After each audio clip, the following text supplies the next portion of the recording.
Bonjour et bienvenue dans le Podcapsuleur, le podcast qui aime la bière et les brasseurs. Si le gouvernement se tient à ses dernières annonces, les terrasses des bars et restaurants devraient rouvrir mi-mai. C'est une bonne nouvelle pour les professionnels qui sont à l'arrêt depuis trop longtemps.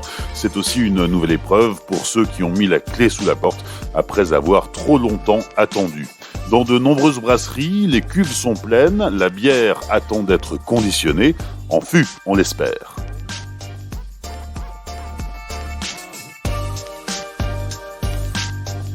Saison 4, épisode 7, Jérôme Tallin, brasserie Zoumaï, à Marseille.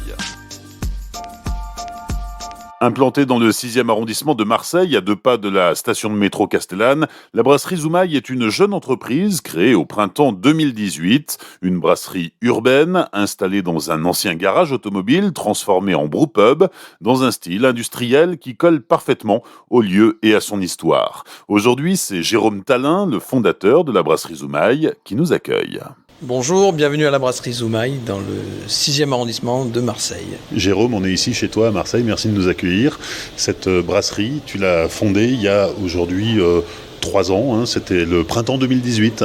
C'est ça, c'était à peu près il y a 3 ans, on a eu les clés en février, puis on s'est installé, on a fait les petits travaux qu'il fallait et on a ouvert les portes fin mai 2018. Raconte-nous l'histoire de cette brasserie, qui est aussi un brewpub en plein cœur de Marseille. Disons que le point crucial d'une brasserie, c'est l'emplacement, et surtout quand on veut faire un brewpub, et parce que ça faisait partie de nos aspirations, s'installer, travailler et servir la bière en même temps. C'est un concept qu'on adorait et qui est très rare dans le sud. Je peux dire qu'on a été le premier brewpub de Marseille, et que ça a été, il y a eu un très bon accueil des Marseillais. C'est un concept qui est authentique, c'est-à-dire qu'ils voient tout de suite que le produit est fait sur place, qu'on ne leur ment pas et qu'ils peuvent boire ce qui est fait dans les cuves juste à côté d'eux.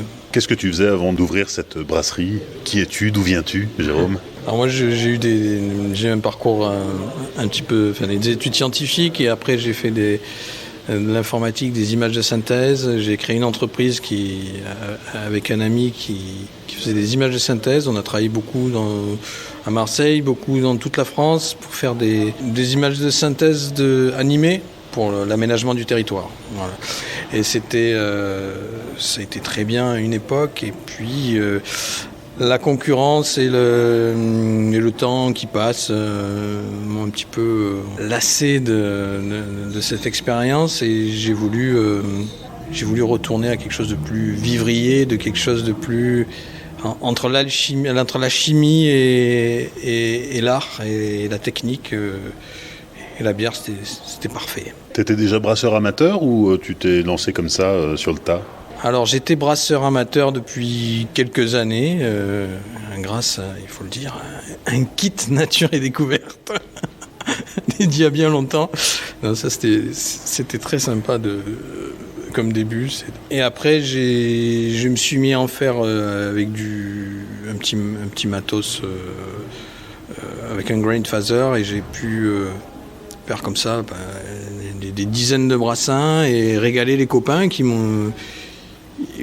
Parce que j'y pensais pas à faire ça en pro, et puis finalement tout le monde me disait c'est super bon, voilà. Puis un jour j'ai eu un déclic et je me suis dit voilà, c'est ça qu'il faut faire pour passer à autre chose. Et alors le déclic, il est venu comment ? Parce que tu étais dans un métier de bureau pratiquement, en tout cas derrière un ordinateur. Là tu es sur un métier qui est beaucoup plus manuel, physique aussi. Comment ça s'est fait ? Je pense que le déclencheur, ça a été mes collègues de la bière de la Plaine, chez qui j'ai fait une petite session de brassage. On était une dizaine, et à la fin, Salem nous dit « Est-ce qu'il y en a parmi vous qui veulent passer en pro ?» Et là, j'avais même pas pensé. Du coup, je crois que ça s'est fait là. T'as levé la main ? Non, j'ai pas levé la main parce que j'avais peur. Il fallait que ça mûrisse, quoi. Ouais, il fallait que ça mûrisse.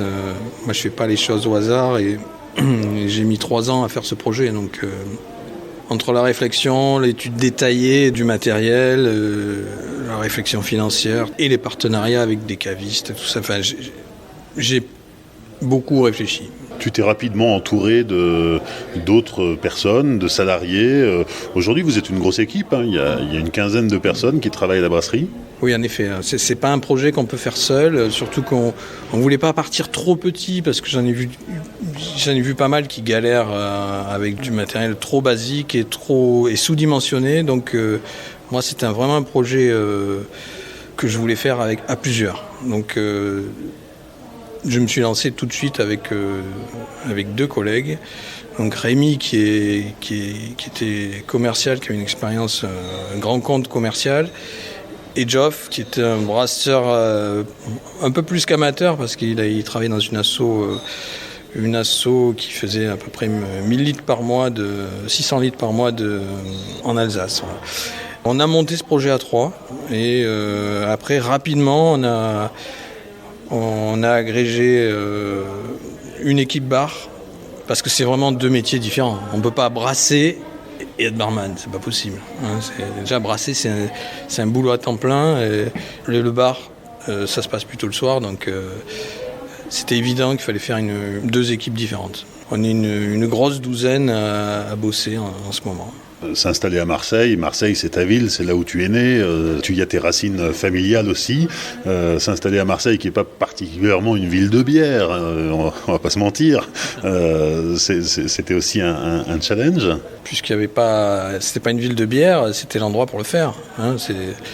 Vu le taux de progression de la bière craft en France, Marseille c'était une bonne idée. Il y a quand même un bassin ici avec un bon million de personnes, donc il y avait 4-5 brasseries ou même peut-être un petit peu moins à Marseille, donc il fallait le faire maintenant. C'était pas un pari risqué, non. Et 3 ans après, avec le recul de ces 3 premières années d'expérience, c'était un bon choix? Ouais, c'est un très bon choix. Je pense que notre force, c'est d'être très polyvalent, c'est-à-dire qu'on fait de la bouteille, du fût, on fait aussi le service sur place, bien sûr. Du coup, on s'adapte à toutes les saisons, à tous les coups durs, comme en ce moment. Et surtout, on a un lieu qui est fantastique. J'ai conscience qu'on a beaucoup de chance d'avoir ce lieu, donc c'est un ancien garage, une ancienne carrosserie avec une grande verrière. On y a mis beaucoup de plantes, donc on est dans le design industriel et ancien et moderne avec la brasserie. Donc c'est un concept que les gens aiment beaucoup et je pense que c'est un peu la source de notre succès. Et puis surtout, on est en plein centre-ville. Voilà. Du coup, les gens peuvent venir en métro, en tramway, peuvent se garer pas loin. Il y a pas, l'accès est facile. Ouais. On n'est pas dans une zone très très passante, mais on est vraiment à côté du centre, à côté du métro. On est dans le centre en fait. Ouais. Alors c'est un ancien garage, effectivement. On a encore les fosses pour réaliser les vidanges des voitures. Ça a commencé petit et puis petit à petit, et grâce à un coup de chance, on va appeler ça comme ça, tu as pu pousser les murs. On a commencé sur les 230 mètres carrés de la carrosserie et on a eu la chance de récupérer les locaux à côté. Parce que nos voisins qui étaient là depuis 50 ans ont décidé de partir, de déménager. On a pu récupérer 480 mètres carrés supplémentaires qui nous ont permis d'agrandir la zone bar, de déplacer toute la prod là-bas. Alors c'est une zone qui est plus bas de plafond, qui est moins belle, mais c'est très très bien pour la prod.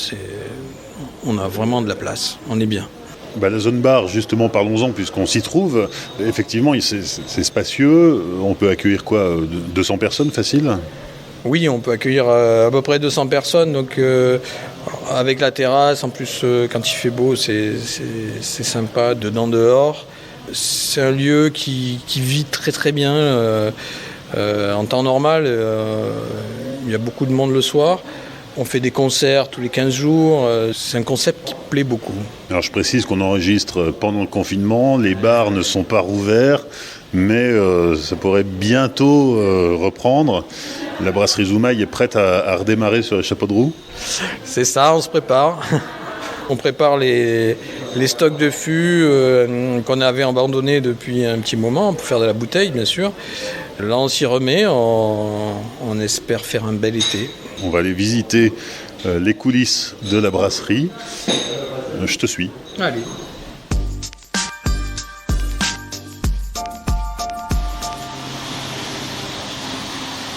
Alors on se trouve ici dans la salle de brassage. Voilà, donc ça c'est la nouvelle salle de brassage. On vient de s'installer, maintenant ça commence à faire 1 an déjà, mais elle n'a pas énormément servi non plus. 5 fermenteurs de 2000 litres qu'on vient d'acquérir aussi, qui ont permis de doubler la capacité de prod. Ce sont des fermenteurs, on n'est pas en ISO sur cette partie de la brasserie. On a quelques fermenteurs ISO, mais c'est que pour le fût. Donc nous on reste en refermentation en bouteille pour l'instant. La brasserie elle-même, c'est une brasserie anglaise de PBC, donc c'est une brasserie qui vient de Manchester. C'est tout simplement très très bien pour débuter. On est en 10 hectos, un petit peu plus, on a surdimensionné la cuve d'empâtage pour faire des bières un petit peu plus fortes au cas où. On ne sait jamais. Non, mais si vous les brasseries anglaises, elles sont taillées pour de la bière à 5 degrés. On leur a dit, les gars, s'il vous plaît, on voudrait un mash tun un petit peu plus gros au cas où. En effet, pour faire une IPA à 7 degrés, on est bien content parce que déjà, ça arrive bien haut dans la cuve. Ouais. Donc on est sur une cuve de 10 hectos, une capacité de fermentation de 200 hectos. Ça permet déjà une belle petite production. On ne l'a jamais exploité à fond pour l'instant à cause de la pandémie, mais voilà, on est prêt. Je pense que à fond, on peut faire 2000 hectos à l'année. C'est pas forcément un objectif, on s'adapte à la demande. C'est quoi la zone de chalandise de la brasserie Zoumaï ? Alors, la zone de chalandise, c'est Marseille. C'est un bon début. Voilà, Marseille et métropole, on va dire. Donc, c'est très local.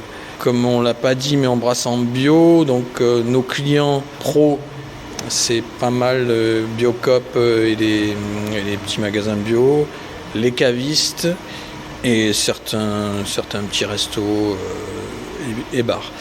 Et notre souhait est de ne pas aller en grande distribution.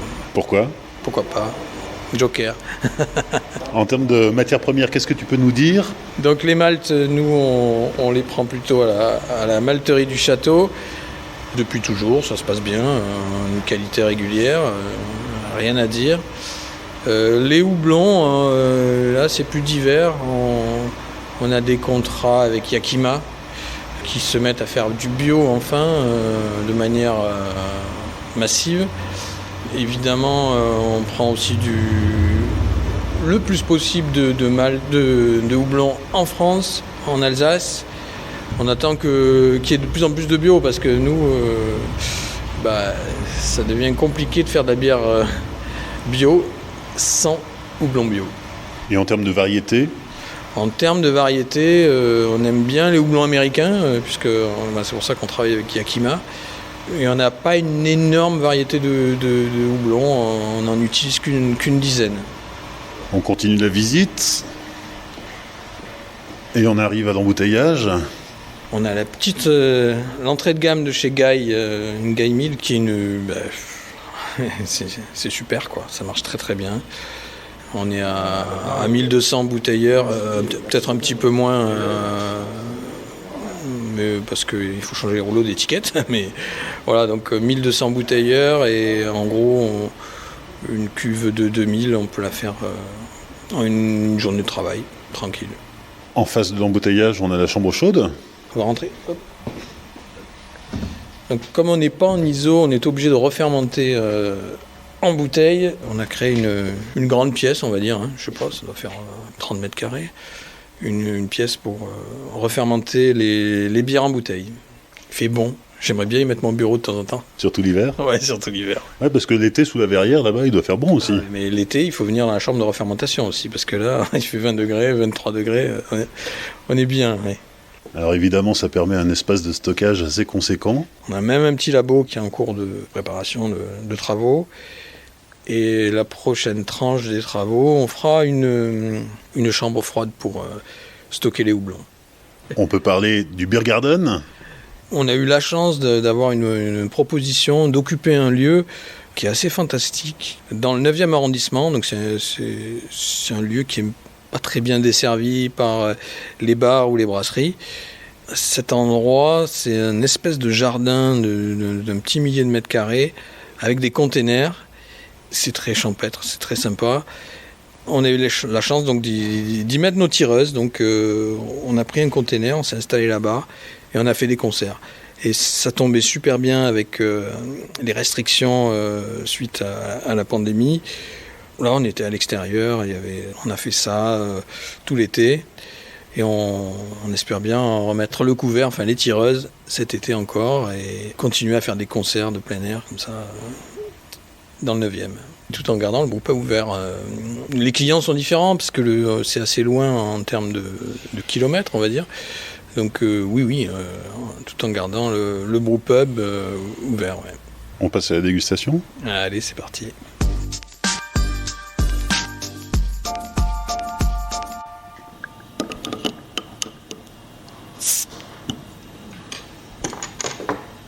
Les 5 dernières minutes avec la dégustation.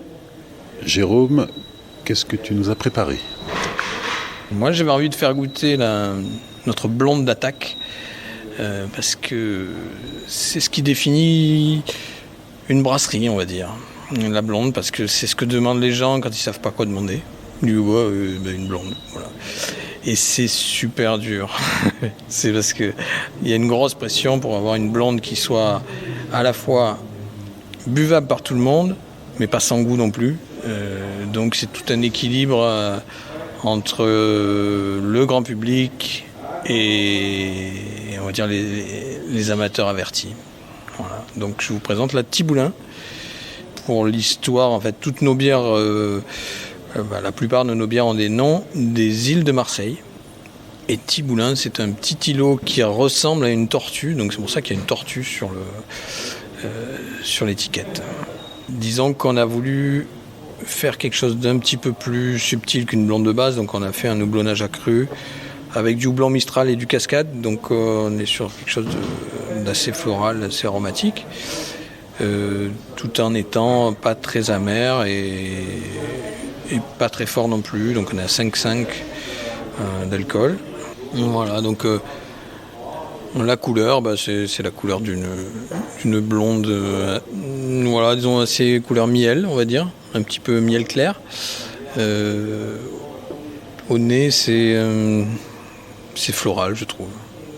Donc en bouche, on n'est pas très amer, assez sec, mais avec une légère rondeur voilà, c'est assez polyvalent, et en bouche, l'aromatique se développe sur des notes. Alors ça dépend aussi des arrivages de houblon, mais on est sur des notes de rose parfois, de fleurs. Le choix de donner à tes bières des noms des îles que l'on peut rejoindre depuis Marseille, ça ancre encore plus la brasserie dans son territoire ? C'est un souhait en effet d'avoir un ancrage et une patte marseillaise, parce que notre vocation c'est de rester aussi local avec cette petite unité. C'est la bière qu'on boit ici mais pas ailleurs. Pour l'instant. C'est ça. Deuxième dégustation. Continuons donc sur une blonde. C'est une session IPA en smash, donc single malt, single hop, avec le fameux houblon Equinox. Et c'est la bière la plus simple du monde, c'est-à-dire un malt, un houblon, on ne peut pas faire plus simple, 5 degrés. Pourtant, elle est parfaitement équilibrée, elle a eu 2 petites médailles d'or, enfin 2 belles médailles d'or, on peut être modeste. Voilà, donc une au France Beer Challenge et un fourquet d'or au musée français de la brasserie. Voilà, que dire, c'est une blonde un petit peu plus claire que la Tiboulin. Au nez, alors là, on est sur le houblon Equinox qui donne des notes de pamplemousse, des notes d'agrumes. Au niveau amertume, donc on en a mis pas mal, on est plus sur une session IPA, donc on est un peu plus amer que tout à l'heure. Mais voilà, on reste toujours faible en alcool. Et c'est une bière qui se boit vraiment facilement. Alors on continue aussi notre petit périple touristique parce que son nom, Planier, Alors Planier, c'est un tout petit îlot qui est loin de Marseille, enfin loin, qui est à 9000 de la côte, et c'est là qu'il y a le phare de Marseille. Donc le phare qui indique le port de Marseille en fait. Cette Planier a été déclinée en plusieurs versions. Donc la version d'origine c'est l'Equinox, on la garde à la gamme, mais on fait de temps en temps, on change le houblon. Donc on a eu une Planier Polaris, une Planier Idaho 7, des petites sœurs comme ça qui arrivent. La prochaine, ça devrait être une mosaïque je pense. Voilà, c'est sympa. Troisième dégustation, cette fois-ci, alors jusqu'ici on était en bouteille, là on passe à la pression. Donc je voulais aussi vous faire partager cette gamme de bières qu'on fait, qui est une bière des bières aux fruits en mode printemps, été, automne, hiver. Donc avec des fruits entre guillemets de saison. La Pomègue de printemps qu'on va boire ici, c'est une bière aux fruits de la passion. Une pale ale avec du jus de fruits de la passion, une bonne quantité qui a donné une petite acidité et une aromatique qui est super. Donc on a une mousse bien dense, bien fine, et l'odeur est fantastique. Je goûte. Voilà, ce sont des bières qui sont sèches. Et là, voilà, c'est une bière qui est à 5,6 degrés. On reste toujours dans des bières légères. Tu nous disais, Jérôme, que Pomègue, c'est la bière des 4 saisons. Il y a 4 versions qui sortent chaque année au rythme des saisons.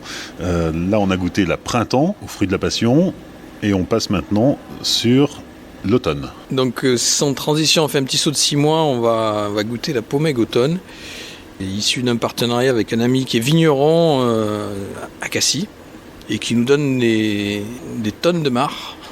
Dans la cuve, donc, on rajoute le marc de raisin en grande quantité, et ça a pour effet d'infecter la bière avec toutes les bactéries et les levures indigènes du raisin. Et donc on est sur une fermentation mixte qui va amener une autre type de maturité, un autre type d'aromatique. Donc on va être sur des bactéries lactiques et des Brettanomyces, des levures Brettanomyces. Voilà. Donc on va avoir sur des notes un petit peu acide et l'odeur de la brette qui est le cuir de cheval. Voilà, donc on a quelque chose de un petit peu cidreux, et c'est une bière qui, bon, bien qu'elle ait été faite en automne, vieillit très très bien. On en a des versions, on a des bouteilles qui ont 1 an, on essaye de les garder pour voir ce que ça donnera dans quelques temps, mais on en a ouvert une il n'y a pas longtemps, c'est encore très bon. Voilà, donc on reste sur une bière claire, une bière type pale ale. On sent nettement le raisin. On a rajouté du houblon Nelson Sauvin, donc pour appuyer un petit peu le caractère raisin. L'amertume est modérée et elle est buvable facilement, avec une petite acidité modérée aussi. Dégustation suivante. Voilà, donc je voulais aussi en parler, ça, parce que c'est un peu notre ovni, c'est la Gaby. La Gaby, c'est une bière blanche au zeste de Combava. Donc le Combava, c'est un petit agrume de l'île de Sumbawa qui apporte des notes citronnées très légères, très sympas. Et cette bière, donc, elle s'accorde très bien avec du poisson, des huîtres et toute la nourriture asiatique. Nouvelle dégustation avec la Mahir. Donc Mahir, donc ça c'est notre IPA. Je dis notre IPA parce qu'on n'en a qu'une pour l'instant. On n'a pas voulu faire des avalanches de houblon comme c'est la mode. Voilà, on est un petit peu en retrait sur le houblon. Ça viendra plus tard. On maîtrise le truc d'abord et après on avance. Donc c'est une rye IPA, donc avec du seigle. Donc on est sur une bière qui est plus forte, plus amère bien sûr. Donc une IPA à 6-8 avec des houblons américains. Donc c'est plutôt une bière, une American IPA on va dire. Les houblons qui apportent des notes exotiques, résineuses. Donc il y a du Simcoe, du Citra. et du Chinook. Voilà. Donc là on a une amertume un petit peu plus marquée, une couleur, une robe un petit peu plus dorée, et voilà, au nez c'est radicalement exotique et résineux. Voilà, en bouche on sent bien l'amertume, on sent bien le corps un petit peu gras apporté par le seigle. On a un bon corps bien un petit peu salé, et en rétro-olfaction on sent bien le côté résineux apporté par le Simcoe.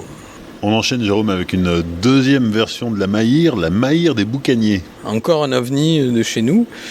C'est une idée qui est venue de Guillaume Ferroni, qui fait du rhum du côté d'Aubagne, donc c'est à côté de Marseille, c'est dans la métropole, qui nous a prêté des barriques qui ont servi à faire chez lui le rhum Boucan d'Enfer. C'est un rhum qui est basé sur des barriques de Laphroaig. Donc c'est des barriques de whisky extrêmement tourbées.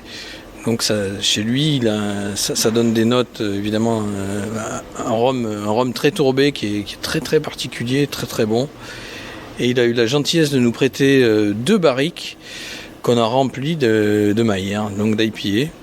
Donc a priori, c'est pas une très bonne idée de mettre de l'IPA en barrique, parce que ça va flinguer tous les arômes de tête, tous les arômes très volatiles. Mais bon, on s'est dit, voilà, il nous faut une bière forte pour mettre dans cette barrique, on va essayer ça. Et quand c'est sorti, au bout de 10 mois, on a goûté petit à petit, mais au bout de 10 mois, on l'a sorti des barriques, et c'était extrêmement tourbé. Donc on a refait un blend avec de la Maïr fraîche, et on se retrouve en fait avec une IPA tourbée. On est dans le registre des Caraïbes, quoi. On est sur des notes de fruits exotiques et de tourbe. Donc on l'appelait Maïr des Boucaniers parce que l'île de Maïr, c'est une toute petite île assez verticale où les boucaniers, donc c'est un peu des satellites de pirates, c'est les boucaniers, ils faisaient commerce de viande avec la piraterie, et donc ils y mettaient des chèvres qu'ils laissaient toute l'année, et quand ils passaient, ils récupéraient quelques chèvres qu'ils allaient fumer, puis mettre en barrique pour leur long voyage. Je trouve que ça allait bien avec cette bière qui est à la fois exotique et tourbée. Pour terminer quand même, et ce sera le mot de la fin, d'où vient le nom de la brasserie, Zoumaï ? Zoumaï, c'est une interjection provençale qui veut dire zou, allez, maï, encore. Donc, allez encore. C'est ce que disent les grands-mères ici, pour avoir un petit peu de rab de plat, ou pour avoir un petit coup à boire encore.